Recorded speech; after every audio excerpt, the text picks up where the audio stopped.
പ്രജിതേ, ഈ പാകിസ്ഥാൻ ചില പഴയ കാര്യങ്ങളൊക്കെ മറന്നതായി നടിക്കുന്നതാണോ അതേ അവർ മറന്നു? അതായത് ഇന്ത്യ അവരെ ഒരു ഘട്ടത്തിൽ വളരെയധികം സഹായിച്ച ഒരു രാജ്യമാണ്. ഒരു പാകിസ്ഥാൻ എന്ന് പറയുമ്പോൾ നമ്മുടെ ഇന്ത്യ മഹാരാജ്യത്തിനകത്ത് ഒരു സംസ്ഥാനത്തിൻ്റെ വലിപ്പമേ ഉണ്ടാവുള്ളൂ, ഒരു സ്റ്റേറ്റിൻ്റെ വലിപ്പം മാത്രമേ ഉണ്ടാവുള്ളൂ. ഇവിടുന്ന് പോയ ഒരു സ്റ്റേറ്റ് മാത്രമാണ്, ഇവർ മറന്നു പോവുകയാണ്. എന്താ അതിനെക്കുറിച്ച് പറയാം?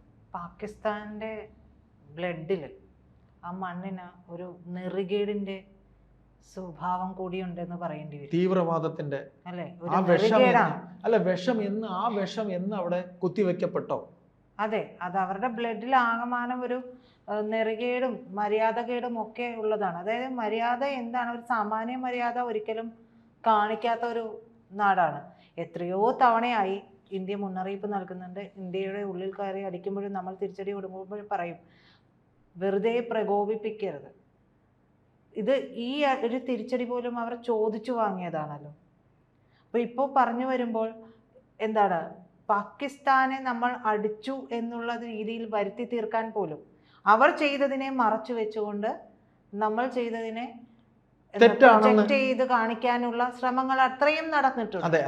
അപ്പോൾ ഈ സമയത്ത് ആകെയും പാകിസ്ഥാൻ മറന്നു പോകുന്ന ചില ചരിത്ര സത്യങ്ങളുണ്ട്.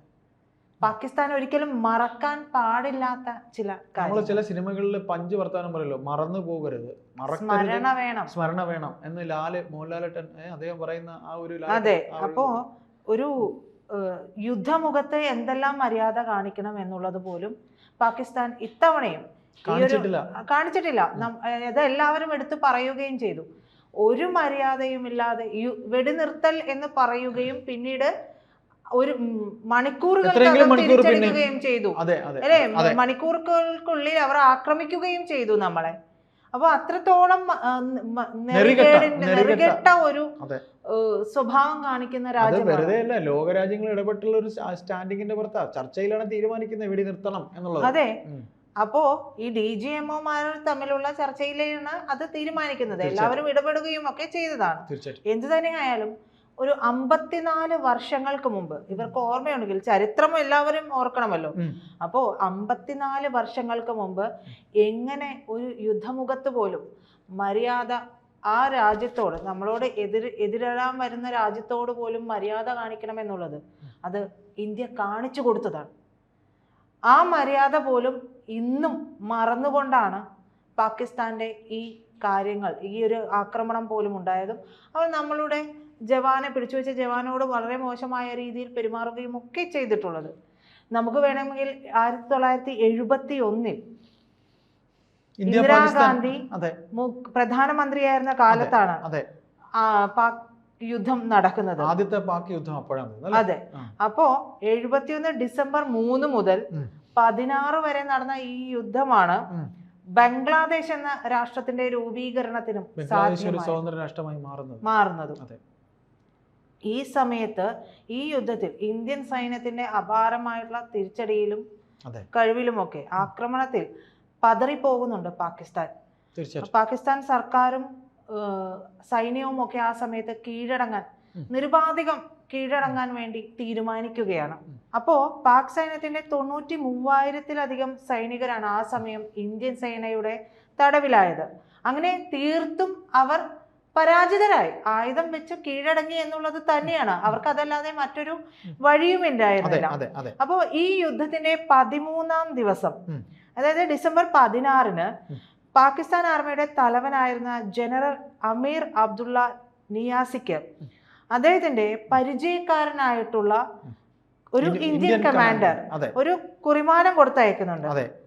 ആ കത്തിൽ ഇങ്ങനെയാണ് രേഖപ്പെടുത്തിയതായിട്ട് ഗാരി ജെ ബാസ് എഴുതിയ ദ ബ്ലഡ് ടെലഗ്രാം എന്ന പുസ്തകത്തിൽ രേഖപ്പെടുത്തിയിരിക്കുന്നത്. അതായത്, dear Abdullah, I am here, the game is up. I suggest you give yourself up to me and I will look after you. അതായത്, പ്രിയമുള്ള അബ്ദുള്ള, ഞാനിവിടെ ഉണ്ട്, കളി അവസാനിച്ചു, നിങ്ങൾ കീഴടങ്ങുന്നതാണ് നല്ലത്, അതെ, ഞാൻ നിങ്ങളെ സുരക്ഷിതമായി കാത്തുകൊള്ളാം. അപ്പൊ അങ്ങനെ പറയുന്നു.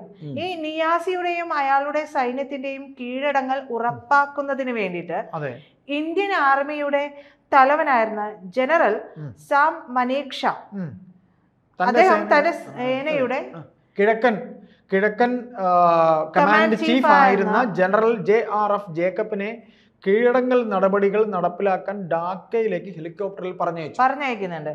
അപ്പോൾ ഡാക്കയിൽ എത്തിയിട്ടുള്ള ജനറൽ ജേക്കബ് പാകിസ്ഥാൻ ആർമി ചീഫായിട്ടുള്ള നിയാസിയെ ഫോണിൽ വിളിച്ച് കീഴടങ്ങാൻ ആവശ്യപ്പെടുന്നുണ്ട്.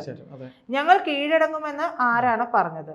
ഞാൻ ധാക്കയിൽ എത്തിയത് വെടിനിർത്തൽ കരാറിൽ ഒപ്പിടാനാണ് വന്നത് എന്നാണ് നിയാസി പറയുന്നത്. അപ്പൊ അവസാന നിമിഷവും കള്ളക്കളിയാണ്. ഈ കള്ളക്കളി ഇപ്പൊ കാണുന്ന ഈ കള്ളക്കളി അന്നുമുണ്ട് എന്നുള്ളത് തന്നെയാണ് ഇത് നമ്മളെ അല്ല അതേ പറയുമല്ലോ പഴഞ്ചൊല്ല ജാതിയുള്ള തൂത്താ പോവില്ല.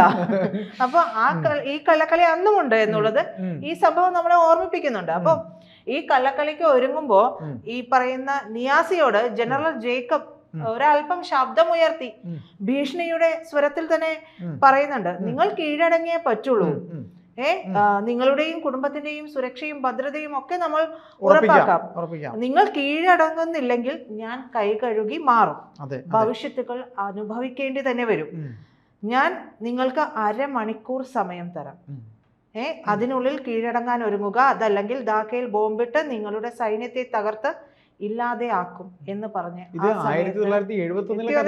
സംഭവമാണ്. ജനറൽ ജേക്കബ് അത് പറഞ്ഞ ഫോൺ കട്ട് ചെയ്യുകയാണ്. അപ്പോൾ അതോടുകൂടി ആ ഭീഷണി ഏറ്റു എന്നുള്ളതാണ്. ജനറൽ നിയാസി കീഴടങ്ങാൻ ഒരുക്കമാണെന്ന് ഒടുവിൽ അറിയിക്കുന്നുണ്ട്, ഇന്ത്യൻ സൈന്യത്തെ അറിയിക്കുന്നുണ്ട്. ഇന്ത്യൻ ഈസ്റ്റേൺ കമാൻഡിന്റെ commanding officer lieutenant general Jagjit Singh Arora ഈ കീഴടങ്ങൽ നടപടികളുടെ ഒരുക്കമൊക്കെ പൂർത്തിയാക്കുന്നു. പാകിസ്ഥാൻ ആർമിയുടെ തലവനായിട്ടുള്ള ജനറൽ നിയാസി ധാക്ക റേസ് കോഴ്സിൽ വെച്ച് ലഫ്റ്റനന്റ് ജനറൽ അറോറയുടെ മുമ്പിൽ നിറ കണ്ണുകളോടുകൂടിയാണ് അന്ന് കീഴടങ്ങാൻ വേണ്ടി എത്തുന്നത്. നിയാസി അദ്ദേഹത്തിന്റെ പിസ്റ്റൾ അറോറയ്ക്ക് കൈമാറുന്നുണ്ട്. കീഴടങ്ങൽ ചടങ്ങ് നടക്കുമ്പോൾ അമേരിക്കയിലെ ന്യൂയോർക്ക് ടൈംസ് പത്രത്തിന്റെ ലേഖകനായിട്ടുള്ള സിഡ്നി ഷാൻബർഗ് കീഴടങ്ങൽ ചടങ്ങ് കവർ ചെയ്യാൻ വേണ്ടിയിട്ട് എത്തിയിട്ടുണ്ട്. അപ്പോൾ പാകിസ്ഥാനി ആർമി ജനറൽ നിയാസി യഹൂദനായ ജനറൽ JRF ജേക്കബിന് മുന്നിൽ കീഴടങ്ങുന്നത് ഒരു ഉഗ്രൻ സ്റ്റോറിയാണ്. അതായത് ഒരു പത്രപ്രവർത്തകൻ ഉണർന്നു എന്നുള്ളതാണ്.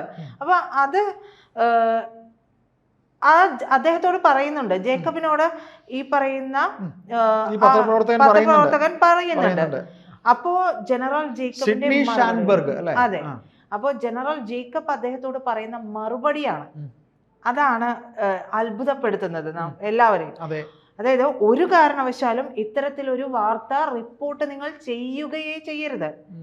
കാരണം ഒരു ശത്രു രാജ്യത്തിന്റെ സൈനികന്റെ ആത്മവീര്യം തകർക്കുന്നതൊന്നും തന്നെ ചെയ്യരുത് എന്നത് ഇന്ത്യൻ സേനയുടെ നിലപാടാണ് എന്നുള്ളതാണ് അദ്ദേഹം പറഞ്ഞത്. അപ്പോൾ ആ ഒരു നിലപാടാണ് അവിടെ കണ്ടതെന്നാണ് നമ്മൾ മുൻപ് പറഞ്ഞ ഗാരി ജെ ബാസ് എഴുതിയിരിക്കുന്നത്. JFR ജേക്കബ് വാജ്പേയി മന്ത്രിസഭയുടെ കാലത്ത് ഗോവയിലും ബംഗാളിലും ഒക്കെ ഗവർണർ ആയിരുന്നു. അപ്പോ പലപ്പോഴും നമ്മുടെ ആളുകൾ പങ്കുവെക്കുന്നത്, അതായത് പത്രപ്രവർത്തകരൊക്കെ പങ്കുവെക്കുന്നത് വേണ്ടുന്നതും വേണ്ടാത്തതും ഒക്കെയും എല്ലാത്തിലും ഇടപെടുന്ന ഒരു സാഹചര്യമാണ് ഇന്നുള്ളത്.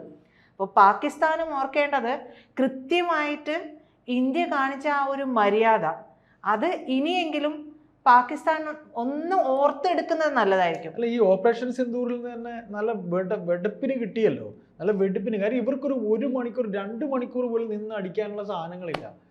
നനഞ്ഞ പടക്കങ്ങളാണ് കയ്യിരിക്കുന്നത്. ചൈന പറ്റിച്ചു കൊടുത്തു, തുർക്കി പറ്റിച്ചു കൊടുത്തു. ഇതെല്ലാം പറ്റിച്ചിട്ടും ഇവന്മാർ പഠിക്കൂലെന്ന് പറഞ്ഞാൽ വലിയ കഷ്ടമാണ്. ഇന്ത്യ എവിടെ നിൽക്കുന്നു, ഇവന്മാർ എവിടെ നിൽക്കുന്നു എന്നുള്ളത് അതൊരു കാര്യമാണ്. പക്ഷെ ഈ ഒരു സംഭവം, ഈ ഒരു ചരിത്രം നമ്മൾ ഓർക്കുമ്പോൾ നമ്മുടെ മര്യാദ, ശത്രു രാജ്യത്തോട് പോലും ഇന്ത്യ കാണിക്കുന്ന ഒരു മര്യാദയുണ്ട്, യുദ്ധമര്യാദ. ഇത് പറയുമ്പോഴേ ഞാൻ ജസ്റ്റ് ഓർത്തു പോയത് ഈ പാണ്ഡവർ കൗരവരുടെ യുദ്ധം, ഇത് തുടക്കത്തിൽ സംസാരിച്ചപ്പോൾ ഈ പാണ്ഡവരുടെയും കൗരവരുടെ യുദ്ധത്തിൽ കൗരവരാണ് ഈ യുദ്ധമുറകളൊന്നും കാണിക്കാത്തവര് കൗരവരാണ്. അതേ ഒരു രീതി തന്നെയാണ് ഇവിടെ കാണിച്ചിരിക്കുന്നത്. ഈ മര്യാദ, അതായത് നമ്മൾ കാണിക്കേണ്ട മര്യാദ നമ്മൾ കാണിച്ചില്ലെങ്കിൽ അതിനൊരു തിരിച്ചടി ഉണ്ടാകുമെന്നുള്ളത് ചേട്ടൻ പറഞ്ഞതുപോലെ കൗരവരുടെ കാര്യത്തിൽ നിന്ന് തന്നെ വ്യക്തമാണ്. അശക്തരാണ് ഈ കുടിലതന്ത്രങ്ങൾ ഉപയോഗിക്കുന്നത്. ഇപ്പൊ നമ്മള് ഫുട്ബോൾ കളിക്കുമ്പോൾ അശക്തരാണ് കൂടുതൽ. ഫുട്ബോൾ കളിക്കുമ്പോൾ കായികമായിട്ടും ടാലന്റ് കുറവായിട്ടുള്ള ടീമുകൾ ചവിട്ടി ഇട്ടിട്ട് എങ്ങനെയെങ്കിലും ചവിട്ടി വേദനിപ്പിച്ചൊക്കെ കൊണ്ടുപോയി ഗോൾ അടിക്കാൻ നോക്കുമല്ലോ. അതെ, അതെ. അത്തരത്തിലാണ് ഇത് നമുക്കറിയാം. അതൊന്നും എല്ലാ കാലം നിലനിൽക്കില്ല എന്നുള്ളതാണ്. ഇപ്പൊ നിലനിൽക്കില്ല. പാകിസ്ഥാന്റെ കാര്യം എടുക്കുമ്പോഴും ഇത് തന്നെയാണ് സംഭവിച്ചത്. ഇവരുടെ ഈ കുടിലതന്ത്രങ്ങളൊന്നും എല്ലാ കാലത്തും നിലനിൽക്കില്ല എന്നുള്ളത് തന്നെയാണ് ഇതിൽ നമുക്ക് മനസ്സിലാക്കാൻ കഴിയുന്നത്